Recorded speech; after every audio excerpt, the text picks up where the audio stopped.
సిద్ధపాటు అనే కార్యక్రమం ద్వారా దేవుని మహాజ్ఞాన సంగతులను క్రమముగా నేర్చుకుంటున్నటువంటి మీ అందరికీ మన ప్రభువును రక్షకుడునైన యేసుక్రీస్తు వారి పేరిట నా హృదయపూర్వకమైన వందనములను తెలియజేయుచున్నాను.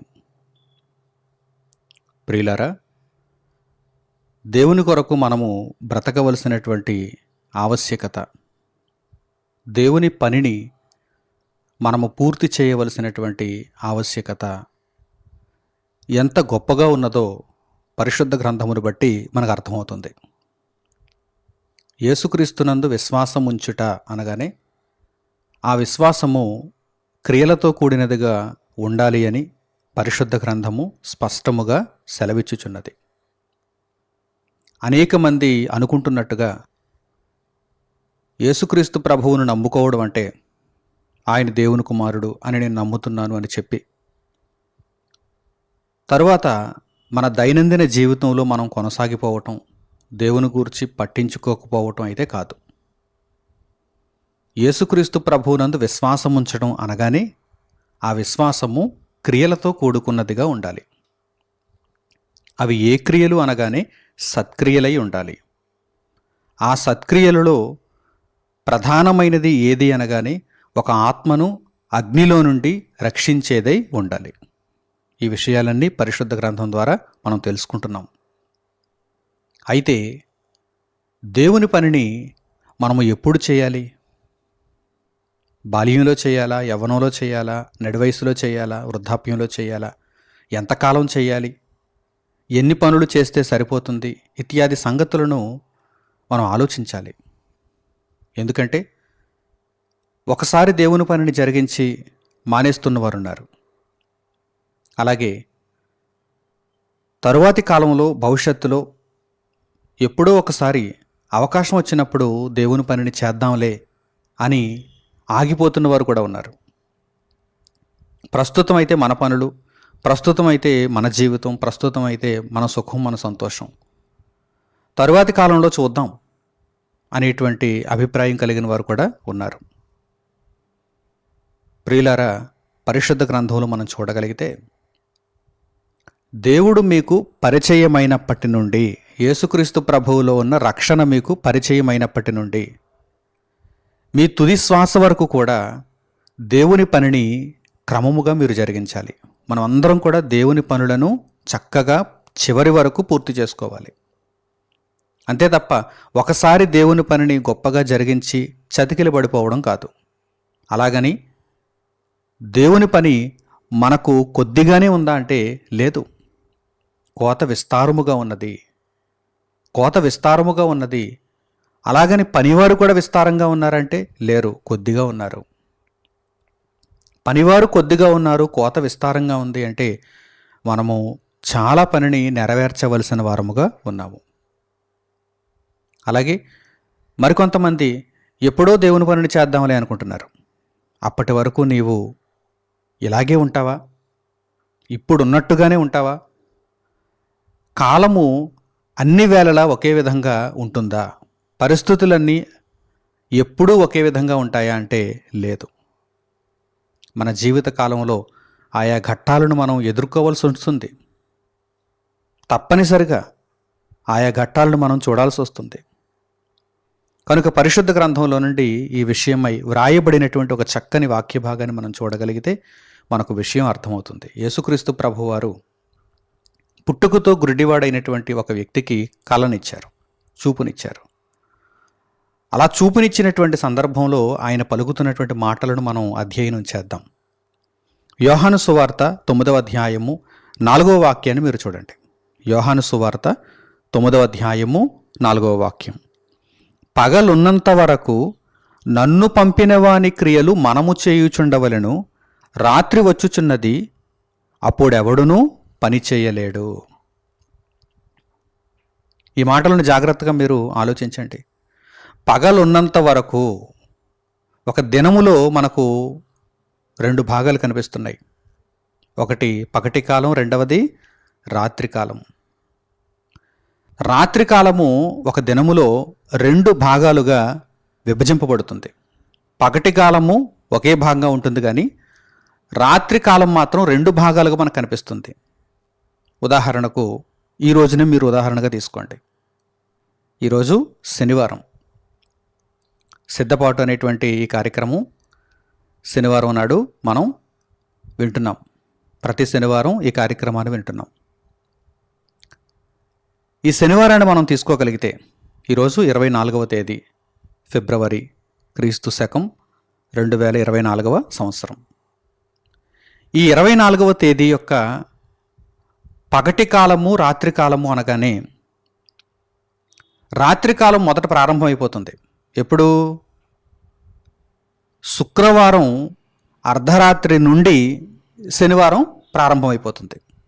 శుక్రవారం అర్ధరాత్రి 12 దాటిందనుకోండి, డేట్ ఎలా మారిపోతుంది? శనివారం వచ్చేసింది. మీరు ట్రైన్ బుక్ చేసుకుంటున్నప్పుడు కూడా శనివారానికి సంబంధించినటువంటి ట్రైన్ ఒకవేళ అర్ధరాత్రి 12:30కు ఉందనుకోండి, మీ స్టేషన్లో మీరు ఎక్కవలసినటువంటి సమయం శనివారం రాత్రి 12:30కి, అర్ధరాత్రి 12:30కి, 12 దాటిన తర్వాత 12:30కి ట్రైన్ ఉందనుకోండి, మీరు శుక్రవారం రాత్రి 12 దాటిన తర్వాత బయలుదేరాలి. అంతే తప్ప నేను బుక్ చేసుకున్నటువంటి ట్రైను శనివారానికి సంబంధించింది కదా, ఈరోజు ఇంకా శుక్రవారమే కదా, శుక్రవారం రాత్రి కదా ఇది అని మీరు వెయిట్ చేయకూడదు ఇంటి దగ్గర. అలా వెయిట్ చేశారంటే మీ ట్రైన్ వెళ్ళిపోతుంది. తర్వాత రోజు 12:30కి మీరు వెళ్ళారనుకోండి, అంటే శనివారం వచ్చేసింది, శనివారం సాయంత్రం అయిపోయింది, రాత్రి వచ్చేసింది, రాత్రి 12 అయిపోయింది, 12 దాటేసింది, 12:30 ఆదివారం వచ్చేసింది. కానీ మీరు శనివారం కదా నా ట్రైను, శనివారం కదా నా ప్రయాణం అని అనుకుని ఆ భ్రమలో ఉండి మీరు ఆ రోజు 12 దాటిన తర్వాత 12:30కి స్టేషన్కి వెళ్ళారనుకోండి, ట్రైన్ వస్తుంది. ఒకవేళ డైలీ ట్రైన్ అయితే ట్రైన్ వస్తుంది, కానీ అందులో మీ బెర్త్ ఉండదు. చాలాసార్లు ప్రయాణికులు ఈ విషయంలో ఇబ్బందులు పడుతూ ఉంటారు. టీటీఈ దగ్గరకు వచ్చి, అదేంటంటే నా బుకింగ్ ఉంది కదా, కానీ నాకు బెర్త్ కనిపించడం లేదేంటి, మరొకరు కూడా వచ్చి అక్కడ కూర్చున్నారేంటి అని అడిగినప్పుడు ఆ టీటీఈ చెప్తూ ఉంటాడు, మీరు నిన్నటి ట్రైన్కి బుక్ చేసుకున్నారండి, డేట్ చూడండి, 12:30 దాటిందంటే, అంటే 12 దాటిందంటే 12:30, 1 గంట, 2 ఈ సమయాలు తర్వాత రోజుకు సంబంధించినవి కదా అని అప్పుడు అతడు ఎక్స్ప్లెయిన్ చేసినప్పుడు అప్పుడు పిడుగుపడినట్టుగా అవుతుంది. అంటే టికెట్ చెల్లదు, ఫైన్ కట్టాలి, ఎలా వెళ్ళాలో తెలియదు, సీట్లు ఉన్నాయో లేదో తెలియదు, ఖాళీలు ఉన్నాయో లేదో తెలియదు, అలాగే ఒక రోజు కూడా వేస్ట్ అయిపోయిందని బాధపడుతూ ఉంటారు. కనుక ఈ సమయాన్ని జాగ్రత్తగా అబ్జర్వ్ చేయాలి, అర్థం చేసుకోవాలి. ఈ విషయాన్ని మీకు ఎందుకు చెబుతున్నానంటే, ఈ రోజును మనం ఉదాహరణగా తీసుకుంటే, అనగా 24వ తేదీ ఫిబ్రవరి 2024వ సంవత్సరం, ఈ రోజును మనం ఒక ఉదాహరణగా తీసుకుంటే, ఈ రోజుకు సంబంధించినటువంటి రాత్రికాలం ఎప్పుడు ప్రారంభమైపోయింది? శుక్రవారం అర్ధరాత్రితో ప్రారంభమైపోయింది. శుక్రవారం అర్ధరాత్రి 12 దాటిన తర్వాత రాత్రి వచ్చేసింది. అది శనివారానికి సంబంధించిన మొదటి రాత్రి, మొదటి భాగం, రాత్రిలో మొదటి భాగం. ఎంత సమయం ఉంటుంది?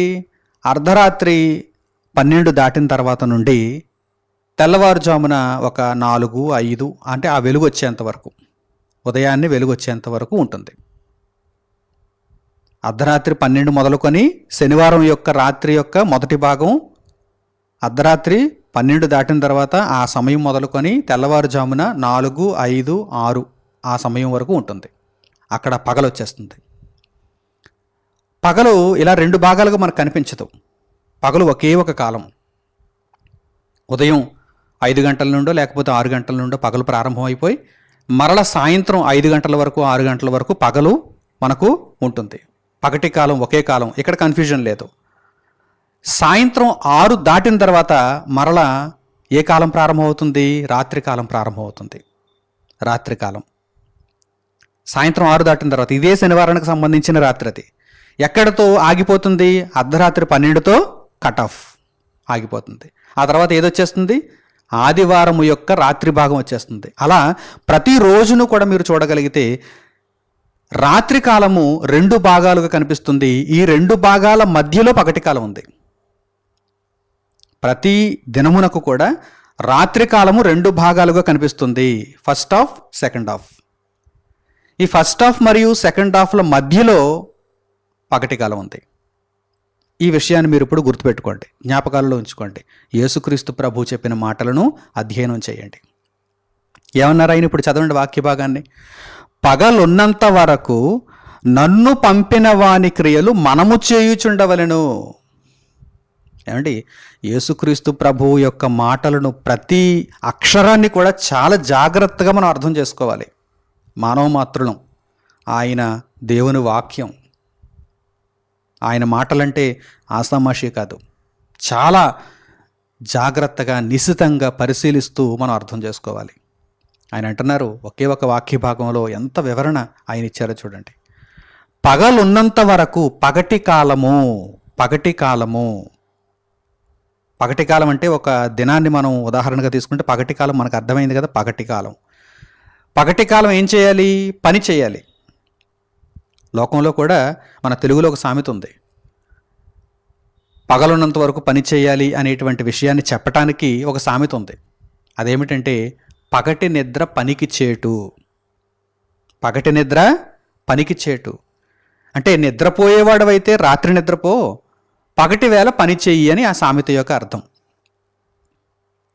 యేసుక్రీస్తు ప్రభువారు ఏమంటున్నారు ఇప్పుడు జాగ్రత్తగా మీరు గమనించండి. పగలున్నంత వరకు నన్ను పంపిన వాని క్రియలు మనము చేయుచుండవలెను. యేసుక్రీస్తు ప్రభువు వారిని పంపించినదెవరు? తండ్రి, పరలోకమందున్న తండ్రి. ఆయన క్రియలు, ఆయన అప్పజెప్పిన క్రియలు, ఆయన నిర్ణయించిన క్రియలు, ఆయన సిద్ధపరిచిన క్రియలు మనము చేయుచుండవలెను. ఆ వాక్య భాగాన్ని ఎంత చక్కగా పలికారో చూడండి. ఆయన నన్ను పంపిన వాని క్రియలు మనము చేయుచుండవలెను అన్నారు. అంతే తప్ప నన్ను పంపిన వాని క్రియలు నేను చేయుచుండవలను అని ఆయనను గూర్చి మాత్రమే చెప్పలేదు. అలాగే మనలను పంపిన తండ్రి మనకు అప్పగించిన క్రియలను మనము చేయుచుండవలను అని కూడా చెప్పలేదు. నన్ను పంపిన తండ్రి, నన్ను పంపిన తండ్రి ఇచ్చినటువంటి క్రియలను, ఆయన యొక్క క్రియలను మనము చేయుచుండవలను అన్నారు. అంటే యేసుక్రీస్తు ప్రభువు రానంత వరకు కూడా లోకానికి పరలోకమందున్న తండ్రిని గూర్చి వివరముగా తెలియదు. ఆయన కొన్ని క్రియలు ఇచ్చాడని, ఆ సత్క్రియలను మనం పూర్తి చేయాలని, ఆయన చిత్తమును మనం నెరవేర్చాలని, ఆయన కొరకు మనం బ్రతకాలని ఈ విషయాలు ఏమీ కూడా తెలియదు లోకానికి. కనుక ఆయన ఏమంటున్నారంటే మరో వాక్య భాగంలో, ఆయన అద్వితీయ కుమారుడే దేవుని గూర్చి బయలుపరిచాను లోకానికి. అసలు లోకానికి పరలోకమందున్న తండ్రిని గూర్చి తెలుసా అంటే తెలియదు. యేసుక్రీస్తు ప్రభువు రానంత వరకు తెలియదు. చూడండి ఆ వాక్య భాగాన్ని కూడా ఒక్కసారి మీరు చూడండి. మరలా ఇక్కడికి వద్దాం. యోహాను సువార్త 1వ అధ్యాయము 18వ వాక్యాన్ని చూడండి. యోహాను సువార్త 1వ అధ్యాయము 18వ వాక్యం. ఎవడును ఎప్పుడైనను దేవుని చూడలేదు. ఆదాము మొదలుకొని ఎవడును ఎప్పుడును దేవుణ్ణి చూడలేదు, పరమందున్న తండ్రిని చూడలేదు. తండ్రి రొమ్ముననున్న అద్వితీయ కుమారుడే, జనితైక కుమారుడే అనగా యేసుక్రీస్తు ప్రభువే ఆయనను బయలుపరిచెను. పరమందున్న తండ్రిని బయలుపరిచింది ఎవరు? యేసుక్రీస్తు ప్రభువు. కనుక నన్ను పంపిన వాని క్రియలు, నేను వస్తే గానీ ఆయన ఎవరో మీకు తెలియదు కనుక నన్ను పంపినవాడు ఆయనే.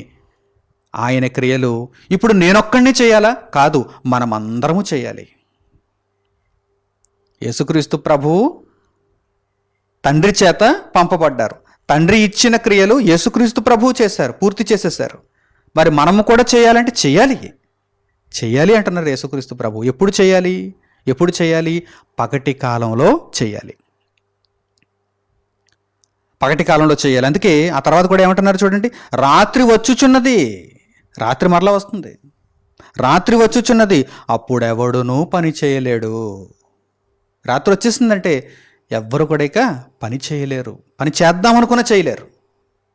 ఏమంటే మీకు విస్తారమైనటువంటి పని ఉందనుకుందాం. ఒకరోజు పగలంతా అలసిపోయి కష్టపడి పని చేస్తారు, ఇంకా చేద్దాం అనుకుంటున్నారు, కానీ శరీరం సహకరిస్తుందా? రాత్రి 7 అయిపోయింది, 8 అయిపోయింది, 9 అయిపోయింది, 10 అయిపోయింది, చేస్తున్నారు. ఇక కళ్ళు వాలిపోతాయి, నిద్ర వచ్చేస్తుంది, భారంగా ఉంటుంది. ఒకవేళ ఇంకా మీరు పట్టుబట్టి చేద్దాం అనుకున్నారంటే అర్ధరాత్రి 11, 12, 1 గంట అవుతుంది, మీకు తెలియకుండానే మీరు నిద్రలోకి జారిపోతారు. మీకు తెలియకుండానే ఉన్న పూటను మీరు నిద్రలోనికి జారిపోతారు. అది నిద్రాభారం అంటే. కనుక నిద్రపోవలసిన సమయంలో నిద్రపోవాలి, పని చేయవలసిన సమయంలో పని చేయాలి. రాత్రి వచ్చుచున్నది, అప్పుడు ఎవడునూ పని చేయలేడు. ఇంతకీ యేసుక్రీస్తు ప్రభువు ఒక దినములోని పగలు రాత్రులను గూర్చి ఇక్కడ మాట్లాడుతున్నారా? కాదు. దీనిని ఉదాహరణగా మనం తీసుకోవాలి. ఒక దినములో పగలు రాత్రి ఈ కాలములు ఎలా ఉంటాయో అనేది ఒక ఉదాహరణగా మనం తీసుకోవాలి. రూపకాలంకారంలో మనం తీసుకోవాలి. జీవితంలో వచ్చేటువంటి పగలు, జీవితంలో వచ్చేటువంటి రాత్రిని గురించి మనం ఆలోచించాలి, అర్థం చేసుకోవాలి. యేసుక్రీస్తును పంపిన తండ్రి యొక్క క్రియలను మనం అందరము చేయాలి, మనం అందరం పూర్తి చేసుకోవాలి. ఏ కాలంలో పూర్తి చేసుకోవాలి? పగటి కాలంలో. అసలు జీవితంలో పగటి కాలం అంటే ఎలా ఉంటుంది? పని చేసే కాలమే పగటి కాలం. మనము పని చేయదగిన కాలమే పగటి కాలం.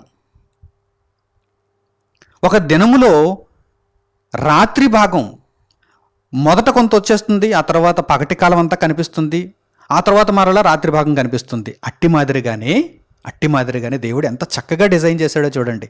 అట్టి మాదిరిగానే మానవ జీవిత కాలం కూడా దేవుని పని విషయంలో ఉంటుందండి. ఎలాగో చెప్పమంటారా? మీకు అర్థమయ్యేలా చెప్పమంటారా? తల్లి గర్భంలో నుండి మీరు బయటకు వస్తారు. వచ్చి రాగానే మీరు పని చేయగలరండి? తల్లి గర్భంలో నుండి మీరు బయటకు వచ్చి రాగానే పని చేయగలరా? లేదు. అంటే మీరు రాత్రి కాలము యొక్క మొదటి భాగంలో ఉన్నారన్నమాట. రాత్రి కాలము యొక్క మొదటి భాగంలో ఉన్నారన్నమాట. క్యారమంటూ ఏడుస్తూ వస్తుంటారండి తల్లి గర్భంలో నుండి. వారికి అప్పుడు సహాయం అవసరం, మరొకరి సహాయం అవసరం. వారేం పని చేస్తారండి? పని చేయించుకుంటారు. వారు అలా ప్రాకే దశ నుండి బుడిబుడి అడుగులు వేస్తూ, నడక నేర్చుకుంటూ, మాటలు నేర్చుకుంటూ, ఆహారాన్ని తినడం నేర్చుకుంటూ, అక్షరాలు దిద్దుకుంటూ అలా కొద్ది కాలం బాల్య దశ. పని చేయడానికి అవకాశం ఉందా? లేదు. అంటే రాత్రి కాలము యొక్క మొదటి భాగం అన్నమాట అది. రాత్రి కాలము యొక్క మొదటి భాగం. ఇప్పుడు వారు నెమ్మదిగా ఎక్కడికి వచ్చేయాలి? పగటి కాలంలోనికి వచ్చేయాలి. పగటి కాలం అంటే అర్థం ఏంటి? దేవుని పని చేసే కాలము. దేవుని పని చేసే కాలము.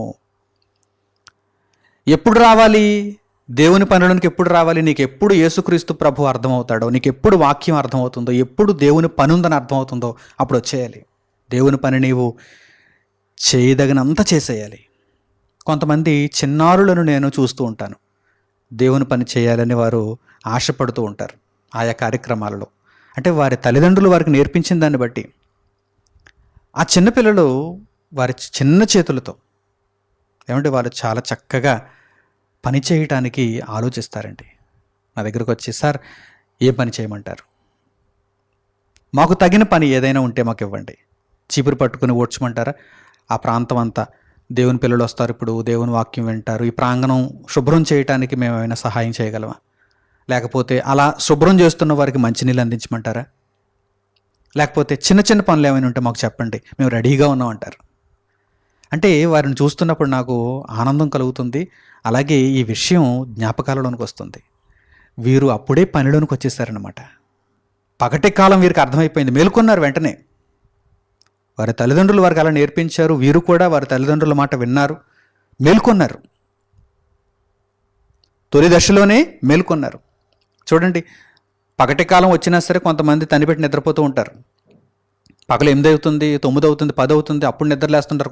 కొంతమంది ప్రాతకాలాన నిద్రలేస్తారు. 4 గంటలకు నిద్ర లేచేవారు ఉంటారు, 5 గంటలకు నిద్ర లేచేవారు ఉంటారు. అలాగే దేవుని పని ఉన్నదని, దేవుని కొరకు మనము బ్రతకాలని, తండ్రి ఇచ్చిన క్రియలను పూర్తి చేసుకోవాలని జ్ఞాపకం చేసుకుంటున్నటువంటి కొందరు చిన్నారులు కూడా మనకు కనిపిస్తూ ఉంటారు. కొంతమంది యవ్వన దశలో దేవుని పని ఉన్నది అని తెలుసుకుంటూ ఆ దశలో పనిలోనికి దిగిపోతారు. ఇదంతా కూడా ఏ కాలం అన్నమాట? పగటి కాలము. జాగ్రత్తగా గుర్తుపెట్టుకోవాలి. ఇప్పుడు నేను కూడా దేవుని పనిలో ఉన్నాను. దేవుని పనిలో ఉన్న నేను ఒకప్పుడు దేవుని పనిలో లేను. నా చిన్ననాడు కానీ, నా మొదటి బాల్యంలో కానీ నేను దేవుని పనిలో లేను, ఉండే అవకాశం లేకపోయింది. అంటే అప్పుడు నాకు అది ఏ కాలం అన్నమాట? రాత్రికాలం. రాత్రికాలము యొక్క మొదటి భాగం అది. రాత్రికాలము యొక్క రెండవ భాగం కూడా రాబోచున్నది. అంటే దేవుడు ఆయుష్ను పొడిగిస్తే చివరి వరకు నాకు రాత్రి కాలం యొక్క రెండో భాగాన్ని కూడా నేను చూడాలి. అప్పుడు నేను పని చేయగలనండి.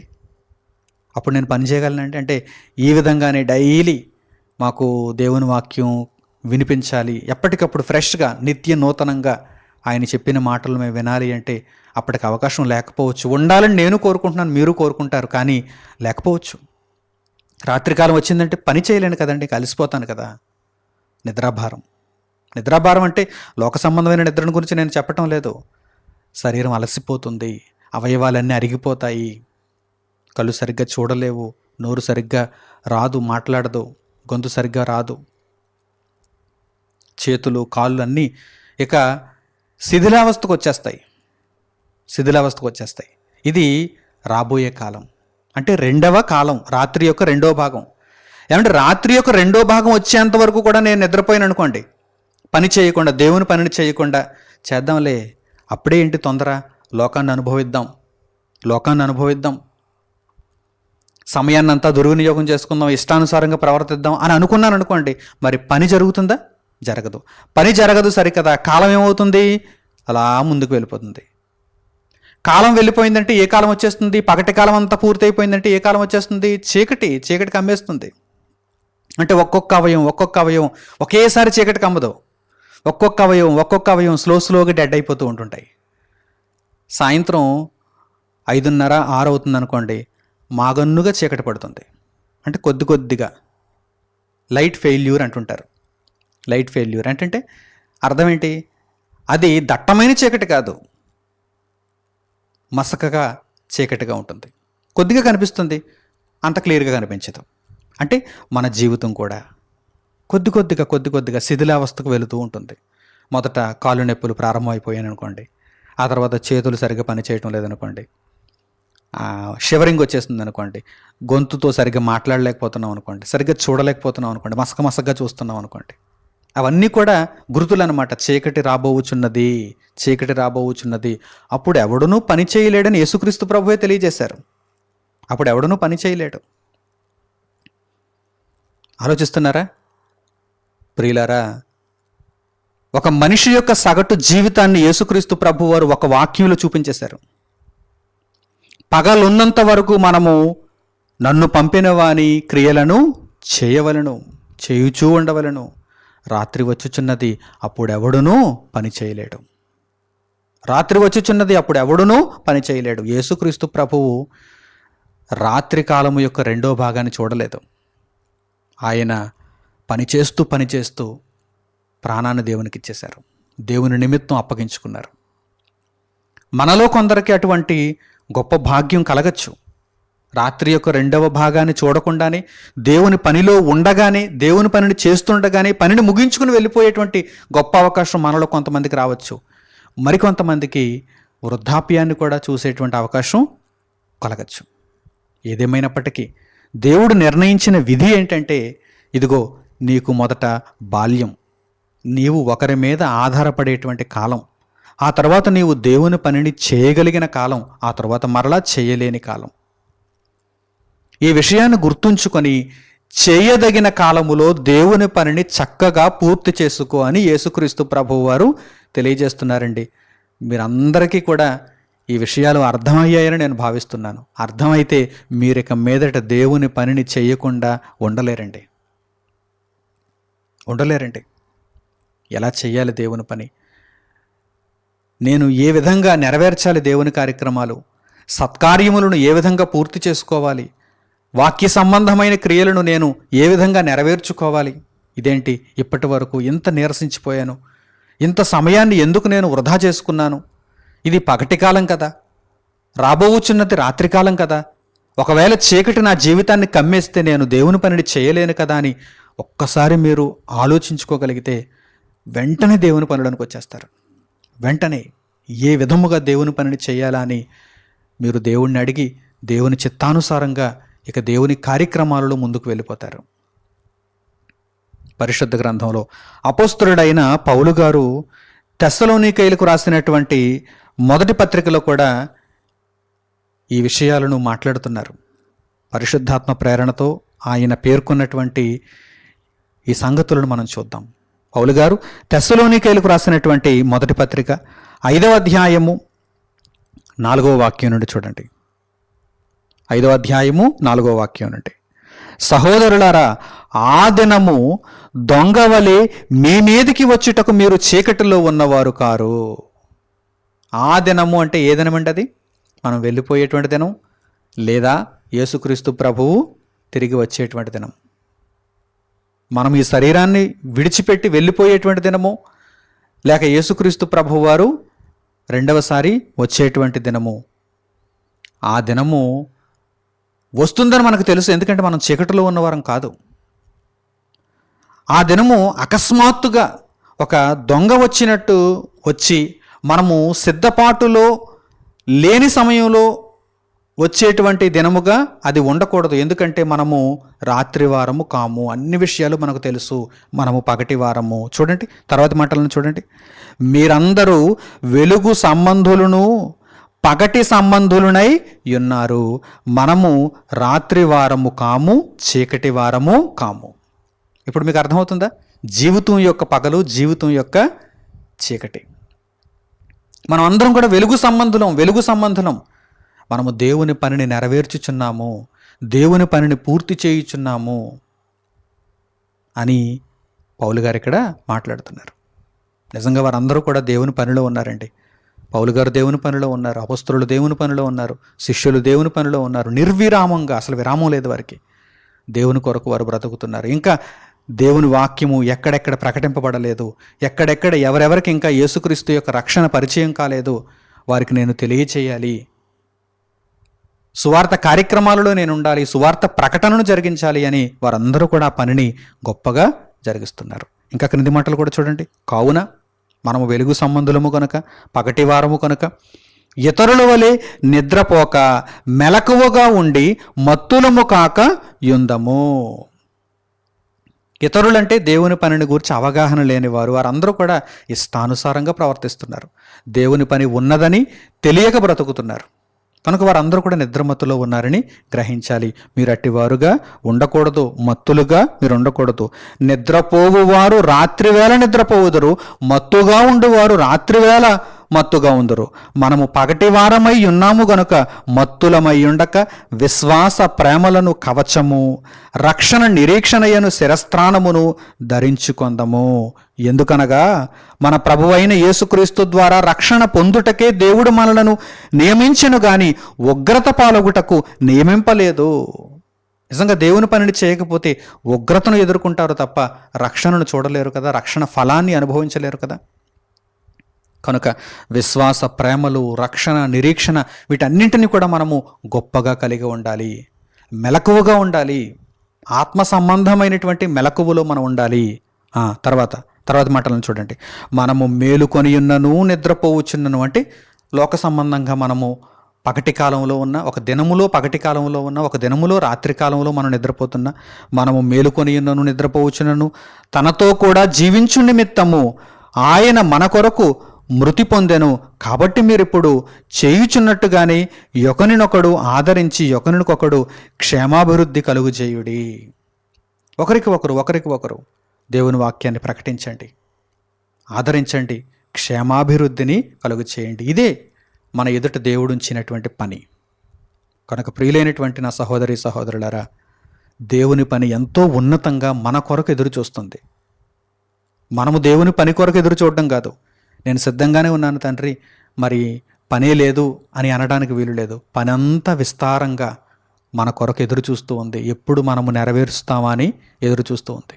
ఎందరో రక్షణ లేనటువంటి ప్రజలు, వారందరికీ యేసుక్రీస్తు ప్రభు యొక్క రక్షణను పరిచయం చేయటానికి నీకున్న ప్రణాళిక ఏంటి, నీకున్న ఆలోచన ఏంటి, నీవే విధంగా పని చేయగలవు? వెంటనే పనిలోనికి దిగు, రంగం సిద్ధం చేసుకో.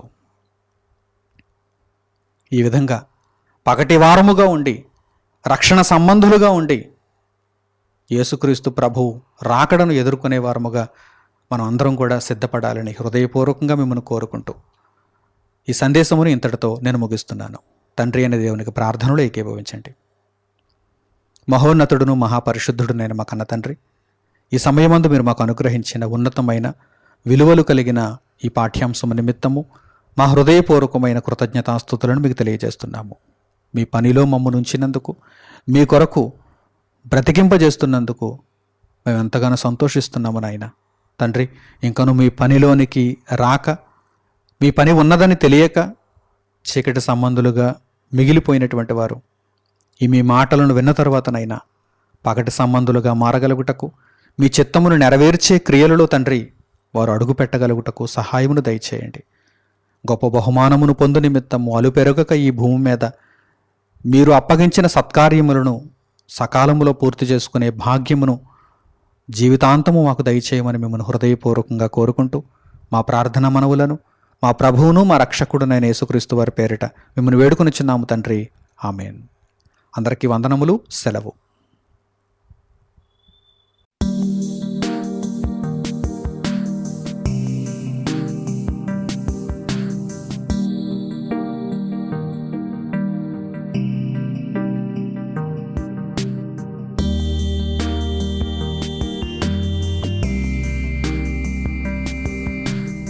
సహోదరులు మణికుమార్ గారు ప్రసంగించిన ఎన్నో ఆత్మ సంబంధమైన సంగతులను ఉచితముగా వీక్షించుటకు మా యూట్యూబ్ ఛానల్స్ ను తప్పక దర్శించండి. మా సమాచారమును ఎప్పటికప్పుడు తెలుసుకుని ఆత్మీయాభివృద్ధి నొందవలనంటే మా యూట్యూబ్ ఛానల్స్ ను సబ్స్క్రైబ్ చేసుకోండి. సత్వర నోటిఫికేషన్ల కొరకు సబ్స్క్రైబ్ బటన్ ప్రక్కనే ఉన్న బెల్ సింబల్ ను క్లిక్ చేయండి.